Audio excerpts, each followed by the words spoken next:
Welcome to the Exercise is Health podcast, where we're talking about exercise, health, and the interconnectedness of the two. We are your hosts, Charlie and Julie, and we will be coming to you every single week from our studio, Muscle Activation Schaumburg. Hey, welcome back, everybody, to the Exercise is Health podcast. We are your hosts, Charlie and Julie, and we are coming to you from our studio, Muscle Activation Schaumburg in Schaumburg, Illinois. Now, at Muscle Activation Schaumburg, we believe that your health is your most valuable asset. Your health is one of the biggest influencers of the quality and quantity of time that you have. And while there are many aspects of health, our expertise is exercise. Exercise has been proven time and again to not only improve your health, but also increase your longevity and improve your quality of life. And today we are talking to those of you that just found out that you need to be exercising. You might have gone to your doctor. You might have heard on the news. Either way, somebody told you, hey, it is time to start exercising, and you need to find out how. Actually, I love this topic because hands down, when I first moved to Illinois, for some reason, I had like 5 people come to me in the first year saying, so my doctor said it's time, and I've never exercised before. And I actually love working with this population because you haven't been taught the wrong things yet, which is great. But also, we understand that the gym can be a really intimidating and really weird place. And it's not intimidating because it's scary, but it's intimidating because it's just unfamiliar, right? There's a lot of weird machines. At least 100 that you've probably never seen before. Everything has a weird, funky name with muscle groups that you're supposed to be working that also have weird Latin names. And, how are you supposed to know how to do all these things? And maybe a lot of people have never really been exposed to this gym world because, let's be honest, gyms are relatively new, and maybe you were an athlete in high school or maybe you weren't. So maybe you're just not used to moving either. So we're talking to those of you who fit in this category where it's like, I know I need to be going to the gym. I know I need to be working on my strength and my heart health and my joint mobility. I know I need to be doing all those things. Also, I'm getting older every year. And so it's time to start. And I have to say, the biggest age group that we see this being told to, especially from your doctor, is your 50th year checkup. I don't know what it is. Maybe doctors are told to tell their patients this, but also this is probably where if you're not doing something to prevent your body from losing its health, you're probably starting to see that it's losing its health. There is a time in our life, and every person is different, but where our bodies start not naturally getting better. So if you think about when you're born to your teens and 20s, your body's just naturally getting better. It's getting stronger, unless you're doing something that intentionally is making your health worse. But at some point, maybe in our 30s or 40s or somewhere in there, our health naturally is declining. So we have to do something to make sure your health either maintains for longer, declines slower, or still increases. And I've seen a lot of people even in their 50s increasing their health just from starting to exercise. So anyways, long story short, today we're talking to those of you who are just really unfamiliar with the gym. We have really great tips for you. And this is an important topic because the majority of people that we come across aren't exercising, and they may not be exercising for a number of different reasons, but I think one of the most common yet unspoken ones is, I just don't know how to exercise. It's supposed to, or it's assumed that it's kind of this intuitive thing, like, oh yeah, I can work out on my own, I can go for a run, I know how to do some push-ups or whatever. But a lot of people don't feel that way. Not only do they not know the exercises themselves, but they don't know when it's appropriate to do specific exercises, or how much of certain exercises to do, or how much recovery or rest they should be having. And so this is something that we see with, almost everybody that we interact with, and, especially the clients when they first come in. Most people just flat out don't know how to exercise, but most people aren't admitting it either. And so we want to talk to you about some things for you to keep in mind. If you feel like you've been told, all right, you need to exercise, but you're not sure what you should be doing, how you should be doing it, or where to even start. So our first tip, if you're able to do this, hire a trainer. Okay, I know there are a lot of trainers out there that maybe only train athletes, or maybe they look like they train people way too hard or whatever. But there's also trainers out there that are true exercise professionals. They are trying to really find the things, the movements, the exercises, the plan that's going to work for you. A true exercise professional knows how to assess your body, figure out what you need, and is able to deliver it to you, help you work on these things in a really non-intimidating way.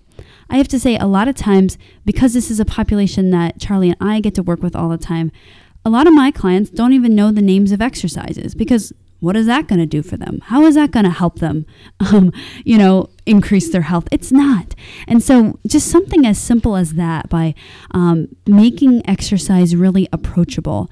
There are exercise professionals out there that are really skilled at doing this, and they don't have to be scary or intimidating, or I got to say, a lot of times trainers are seen as ignorant, because we know how to be active and train ourselves, which means that we're unrelatable to the rest of the population that doesn't enjoy that. So I get it. But there are people out there that are able to help you with this. So find an exercise professional, if you're able to, because guess what? If you find a good one, it takes all the guesswork out. You just have to show up and do the actions and the thought processes that your trainer asks you to do. If you are looking for a trainer, by the way, we have a lot of really skilled colleagues all around the nation, and around the globe, really. So if you are looking for someone, I hope you live in the area of someone that we know and we can refer you. But otherwise, look around, find an exercise professional in your area that is able to customize to you.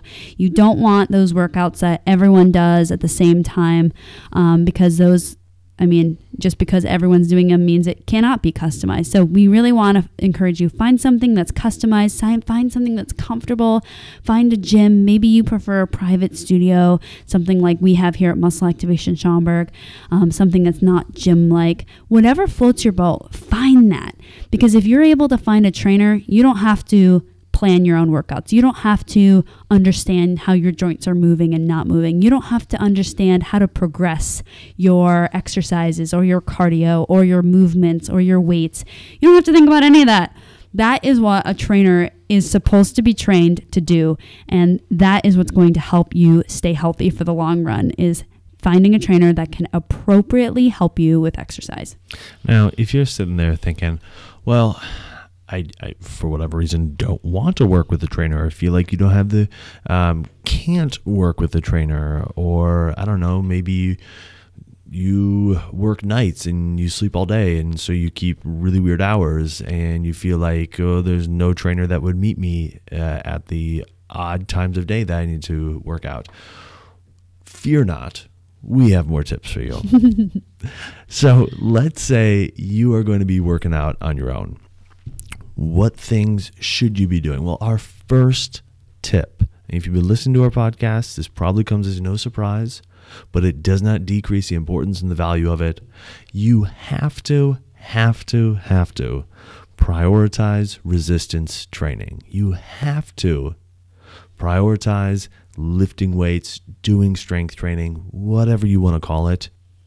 You cannot rely just on cardio, especially as you're aging. Here's why.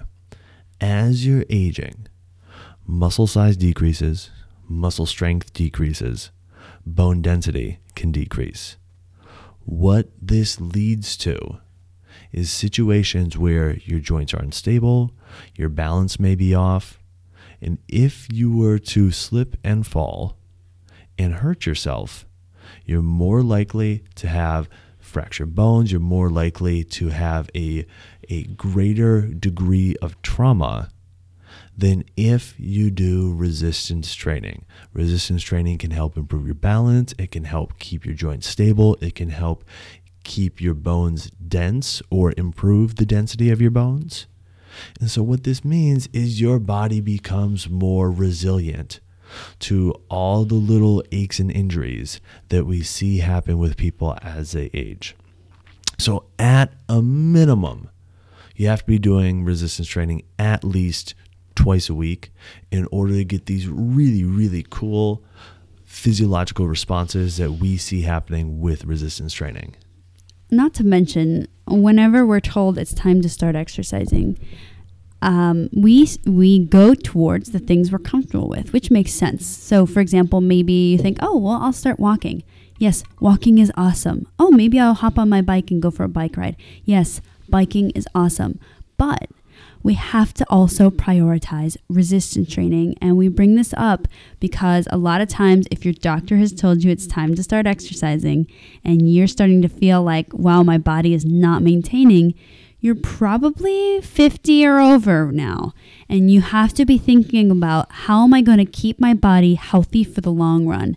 And that is going to be a big piece of keeping up your resistance training or starting your resistance training. Charlie brought up some really important, cool health things. Another thing is a lot of times when I meet with people, especially for their first consultation, and they're in their 50s or 60s, they bring up a concern of, I've worked hard my whole life so that I can start enjoying my retirement, and now I'm getting close to retirement, and my body can't handle doing the things I want to do. Like, I went hiking on vacation and I couldn't even enjoy it because I was out of shape. Or we're doing a mission trip in South America and my feet aren't strong enough to handle the terrain there. So even things, not only your health, but your ability to enjoy your life relies on your health. So this resistance training piece is very important because we have to keep each and every one of your joints healthy, and all your muscle groups healthy, which we'll jump to that in a little bit. But this is what resistance training will provide to you over just doing cardiovascular exercises.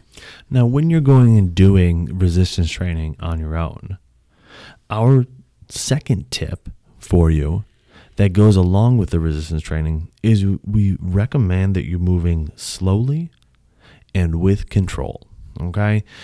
In other words, don't do what you see other people at the gym doing. We've said on other podcasts that you need to be the slowest person in the gym when you're lifting your weights. You have to, because everybody else is likely moving way too fast.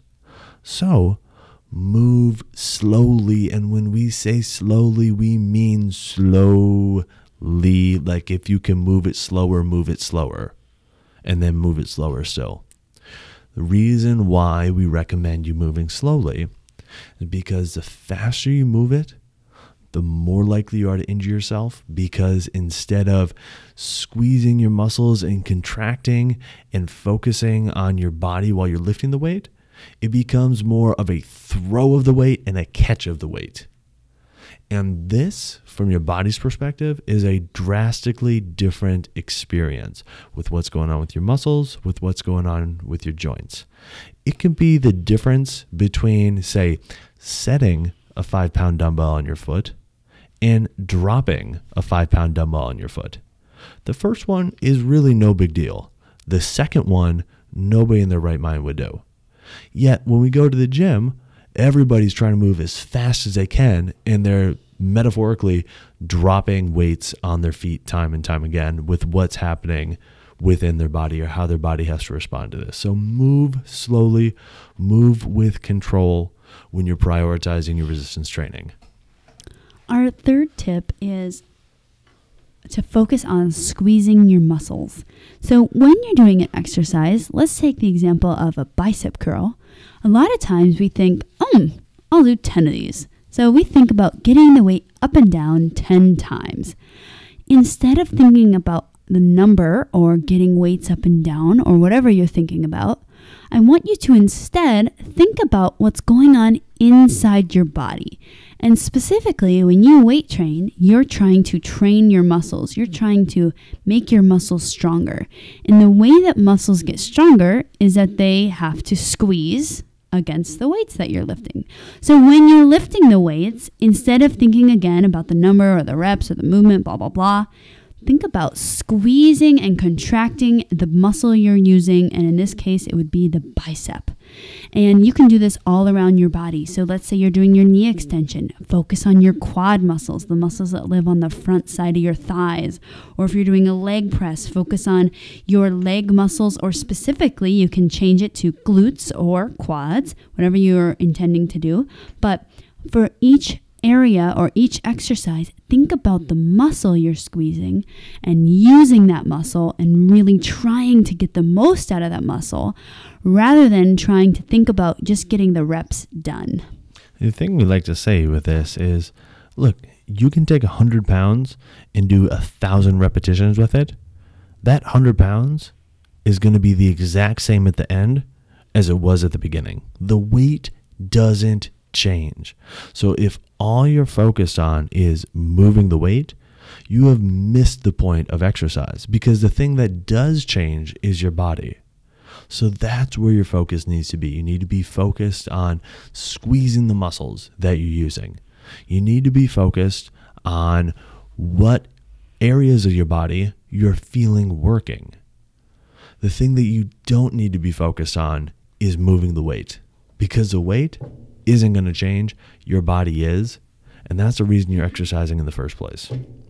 Now, our fourth tip is to do total body workouts, but area specific exercises. Okay, what do we mean by this? A lot of times there are exercises thrown out there as like, oh, this is a total body exercise. So it's a superior exercise because it is going to involve your upper body and your lower body and your trunk. Like, it's going to involve your entire body while you're doing this. What we find is these exercises tend to be too general of a stimulus to create much significant benefit, okay, or much significant change. But doing very area specific exercises, like this exercise is for your quadriceps, this exercise is for your biceps, this exercise is for your glutes, and really focusing on area specific exercises, now all of a sudden you can create tremendous change in those areas. But you don't need to have these bodybuilder splits where, like, day 1 I do legs, day 2 I do back, day 3 I do chest. You don't need to do that. When you go to the gym, do a little bit of everything. Do some lower body, do some trunk and abs, do some upper body. But when you're doing the exercises, make sure they are specific and focused to one area of the body that you are really, really, really trying to target and challenge with that exercise. Yeah, I think one of the things that we slip into, especially when we're new to the exercise world, is that we think that there are some exercises that are quite superior to others or quite advanced. And if you were to do those, then they would bring some kind of elite health to your body. But in our view, it kind of dilutes the whole exercise in itself. Meaning, like, I've seen people do like a push-up paired with a squat and a row and then a jump and an overhead press. And it's like, you just did 5 exercises in one move. Which, when I say it like that, kind of seems like, whoa, doesn't that sound good? The problem is that the risk of injury becomes very high. And if you want your health to be up there, you got to be returning to exercise, meaning you can't get injured. And number 2, it's very difficult to focus on your body when you're doing those things. You've got to be focused on just getting through it if you're doing crazy stuff like that. The goal of exercise has to be focusing on improving your body, using your body, intentionally challenging your body. So that's why we really recommend that you keep it simple. Just go and do the simple one joint exercise where you're only moving one area of your body, or go sit on a machine and just do that one area, that one muscle group. So keep it simple It will keep you safer, but it will also be so much more effective. Our last tip is make sure you're getting your heart rate up. So a lot of times when you start exercising, you are learning the exercises and maybe the weights aren't really getting your heart beating. So make sure you spend some time on some cardio machines where you really get your heart pumping. I find that especially if you're brand new to exercise, even if you get your heart racing for 5 to 10 minutes, that is plenty. That is enough to get you going in the right direction. So you really do have to leave that really medium intensity walk that you're probably comfortable with, or your little the bike riding that you might do outside. You really do have to get that heart rate up. I do recommend that you do that at least twice a week. But if you are just starting out, getting that heart beating for 5 to 10 minutes twice a week, that is plenty to get you rolling. So in closing, if you are trying to figure out how to do this exercise thing by yourself, there's a couple things that we really want you to keep in mind. First and foremost, you have to listen to your body. And this isn't listening to your body like, oh, my body says it'd be better to sit on the couch and watch Netflix today. Like, that's not what we're talking about as far as listening to your body. That's less trying to listen to your brain, okay? We're talking about listening to your body. Like, is your body feeling achy from your exercise? Is your body feeling beat up and sore? Or is your exercise making you feel better, making you feel excited, making you feel stronger, okay? So listen to your body. If something's feeling achy, beat up, sore, or if an exercise is causing some discomfort, no need to do that. So just be smart about what you're doing. Listen to your body while you're prioritizing your resistance training.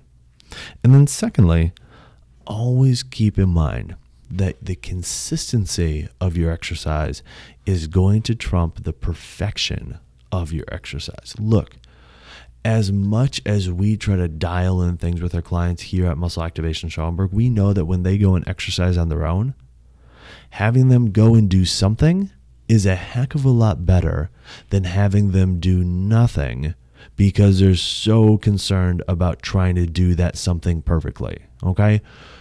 Getting out and exercising, doing resistance training a couple days a week, doing a couple days a week of cardio is just a fantastic start. It doesn't have to be perfect.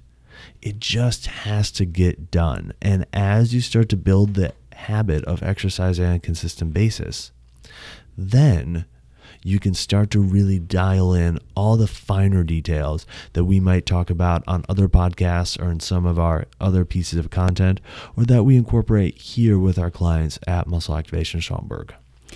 Yeah, and I think, Charlie, you said it great right at the end, is that you have to do it. So if you feel like your health is declining and if you're not exercising, then it is. You need to be exercising. There is no other things that you can do with yourself that will get you the health benefits that you can get through exercise. You absolutely have to do it. That is actually why we called our podcast Exercise is Health, because a lot of us think exercise could be healthy, it could be part of a healthy lifestyle plan, whatever, but it truly is a mandatory aspect of your health. So you are going to probably come across some obstacles and setbacks, and those are okay. But you have to remember, you have to return to exercise. You've got to be doing it. Well, hey, thank you so much for tuning in. Who do you know that needs to hear this information? Feel free to share it with them. In fact, if you're listening to this on your iPhone, or I'm not an Android user, so I don't know what the Android platform's like, but if you're listening to this in the podcast app on iTunes, you can click share and send this via text message, or send this via email, or send it through Facebook or Twitter to whoever you feel like needs to hear this message. Help spread this content if you know somebody that this information would greatly benefit. And speaking of iTunes, if you're over there, make sure to click subscribe, because next week we are coming out with an awesome MAT-based episode. So if you've never heard of MAT before, you're not sure what it is, definitely check out some of our previous podcasts. But this one is one you're not going to want to miss. Have a fantastic week, and we'll talk with you all next week.